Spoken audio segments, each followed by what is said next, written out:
Assalamualaikum warahmatullahi wabarakatuh. Oke, Mimin lanjutkan ceritanya, tapi seperti biasa bantu dulu tekan tombol like dan berkomentar. Terima kasih Tuan dan Nona. Lanjut. Kamis, tanggal 8 Februari tahun 2024. Keajaiban datang. Bab 7391 sampai bab 7395. Jazakumullah khairan kasiran. Terima kasih kepada Tuan Andika Baroto yang sudah berlangganan atau join dengan Sopter Channel.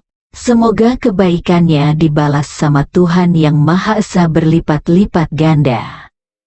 Dan disehatkan selalu beserta keluarganya, dan dilancarkan dalam segala urusannya.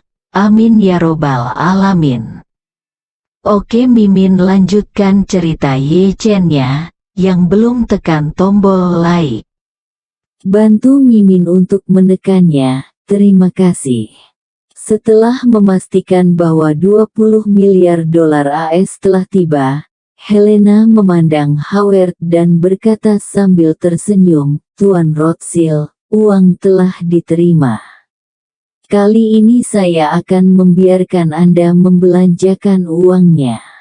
Selamat bekerja sama. Saya akan kembali ke Eropa Utara dalam 2 hari. Saya berharap ketika saya tiba di Eropa Utara, timai Anda juga akan tiba pada waktu yang sama. Howard berseru tanpa ragu-ragu, jangan khawatir, Yang Mulia. Saya akan meminta mereka untuk segera bersiap dan pergi ke sana lebih awal untuk membuat perencanaan dan persiapan awal. Ketika Helena berhasil menjual pil pereda darah seharga 60 miliar dolar AS, ditambah model AI, Steve, 20 meter dari pintu bangsal, dan putranya Royce yang baru saja tiba, dengan cemas memperhatikan waktu. Menurutnya, pertemuan sang ayah tua dengan Helena memakan waktu yang agak lama, bukan karena ia merasa keberatan dengan pertemuan keduanya, namun terutama karena ia khawatir akan menunda pertemuan keluarga nantinya. Bagaimanapun, pertemuan resmi dimulai pada pukul 10. Dan itu akan menjadi momen kritis baginya untuk mencapai puncak tertinggi dalam hidupnya. Pada saat yang begitu penting, mengapa kita tidak bisa mendapatkan kursi roda sebelum jam 8:30 dan segera mendorong lelaki tua itu ke tempat tersebut? Hari ini adalah hari yang luar biasa bagi saya untuk sukses sebagai kepala keluarga. Dan tentu saja saya tidak ingin menundanya sebentar pun. Saat saya cemas, pintu bangsal terbuka. Helena berjalan keluar dari bangsal. Melihat hal tersebut, Steve segera berlari menghampiri Royce.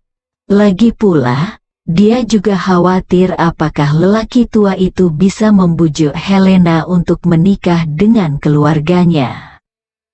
Jika dia bisa diyakinkan, bukankah Helena akan menjadi menantunya di masa depan?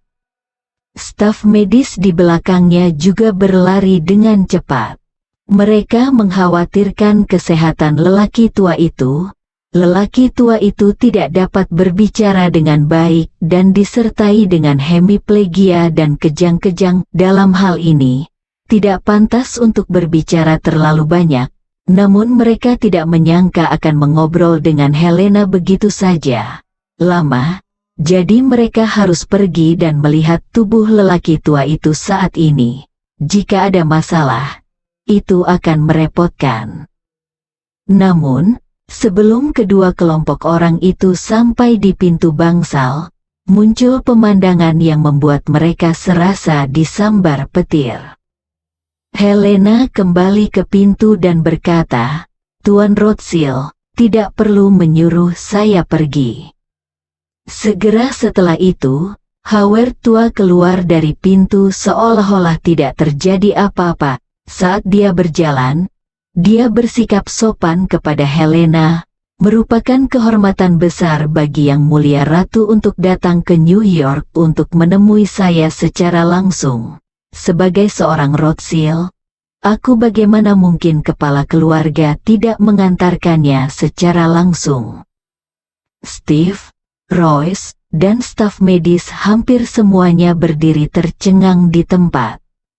Semua orang bertanya pada diri sendiri, apa yang sebenarnya terjadi?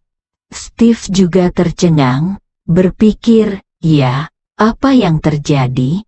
Bukankah lelaki tua yang terbaring di tempat tidur itu menggigil tadi? Dia tersandung saat berbicara. Kenapa sekarang tiba-tiba aku tidak melihat ada yang salah? Apa kamu sudah sadar kembali? Steve sedikit curiga terhadap dunia. Dia menggosok matanya. Setelah memastikan dia melihatnya dengan benar, dia tidak memikirkan apa yang sedang terjadi. Dia berlari untuk membantu Howard dan berkata dengan gugup, "Ayah, kenapa kamu datang keluar sendirian? Nah, kondisi fisikmu saat ini tidak mampu menanggung kesulitan." Sebelum Steve selesai berbicara, Howard menyela dengan riang, "Steve, izinkan saya memberitahu Anda kabar baik. Tubuh saya baik-baik saja sekarang. Semuanya sudah sembuh. Stroke, berat sebelah, gagap, gemetar, semuanya. Tidak lagi. Kejutan atau tidak, ini hanyalah keajaiban medis, hahaha. Apa? Dia sudah sembuh sekarang." Steve ngeri, merasa CPU otaknya terbakar oleh kata-kata lelaki tua itu. Dia berpikir dalam hati, apa yang terjadi? Dia sudah sembuh. Bukankah dokter bilang itu stroke, hemiplegia? Terlebih lagi, saraf bicaranya terkena dampak serius, dan akan sulit untuk pulih sepenuhnya. Dan dokter juga mengatakan bahwa hampir tidak mungkin untuk pulih dari kerusakan saraf. Bahkan jika Anda secara aktif berpartisipasi dalam perawatan rehabilitasi terbaik di dunia, Anda hanya akan menjadi sedikit lebih baik dari sekarang. Jika Anda dapat kembali berjalan dengan kruk, itu akan menjadi berkah Tuhan. Memikirkan hal ini, dia menoleh untuk melihat ke dokter yang merawat, dengan tanda tanya dan persetan, paman tertulis di seluruh wajahnya. Faktanya, dokter yang merawat saat ini semakin bingung. Belum lagi CPU, bahkan memori dan motherboardnya habis. Ia merasa bahwa keterampilan medis yang dipelajarinya selama bertahun-tahun sia-sia. Setelah berpraktek kedokteran selama bertahun-tahun dan sebagian besar hidup saya, siapa yang pernah melihat seseorang yang baru saja terkena stroke, berbalik dan berjalan dengan kaku? Poin kuncinya adalah lelaki tua itu sopan kepada ratu, dia menari, fasih, dan energi, bahkan dia tidak bisa dibandingkan dengannya. Dia hanya bisa mengangkat kacamatanya, dan berkata dengan heran, ketidaktahuan dan keterkejutan, keajaiban medis ini adalah keajaiban medis yang sesungguhnya, siapapun yang dapat menyembuhkan stroke akan diberi hadiah Nobel. Ketika Steve mendengar ini, dia ingin menendangnya ke ujung koridor yang lain, dan mengutuk dalam hatinya, dasar jalang, kamu tahu keajaiban hanya dengan satu suap, bukankah aku tahu itu keajaiban? Apakah kamu bahkan membutuhkannya untuk mengatakan itu? Melihat mata Steve melebar dan tidak bisa berkata-kata, Howard sedikit terharu dan sedikit malu dan berkata, "Steve, anak yang baik, terima kasih atas bakti Anda. Yang Mulia Ratu tergerak oleh bakti Anda dan mengirimkannya kepada saya. Obat khusus untuk mengobati stroke, saya sekarang sudah sembuh." Steve tampak bingung, lalu melihat ke samping ke arah Helena, dan tanpa sadar bertanya, "Yang mulia Ratu, apa yang terjadi? Apa yang terjadi di sini?" Helena tersenyum tipis, memandang Steve, dan berkata dengan sungguh-sungguh, "Tuan Rothschild, inilah keajaiban yang Anda doakan kepada Tuhan, dan Tuhan menjawab Anda, keajaiban telah tiba." "Ibuku," ekspresi Steve tertegun. Wajahnya bahkan lebih sedih dari kematian putranya, dan dia berpikir dalam hati, Aku tidak benar-benar berdoa kepada Tuhan." Helena melihat ekspresinya sedikit menyakitkan. Jika dia tidak mengendalikannya, dia mungkin akan dicurigai oleh Howard. Jadi dia berkata dengan wajah serius, "Tuan, jangan terlalu terkejut. Ingat, Matius bab 7 ayat 7 mengatakan, tetapi, mintalah, maka akan diberikan kepadamu, carilah, maka kamu akan mendapat, ketoklah, maka pintu akan dibukakan bagimu." Catatan, mintalah, maka akan diberikan kepadamu, carilah, maka kamu akan temukan, ketoklah, maka pintu akan dibukakan bagimu. Inilah nikmat Allah kepada orang-orang yang beriman. Setelah mengatakan itu, Helena menambahkan, "Bahkan di saat-saat tersulit dalam hidupku, aku masih bersikeras berdoa kepada Tuhan setiap hari, dan menggunakan ayat ini untuk menyemangati diriku sendiri, mengatakan pada diriku sendiri bahwa Tuhan tidak akan pernah meninggalkanku."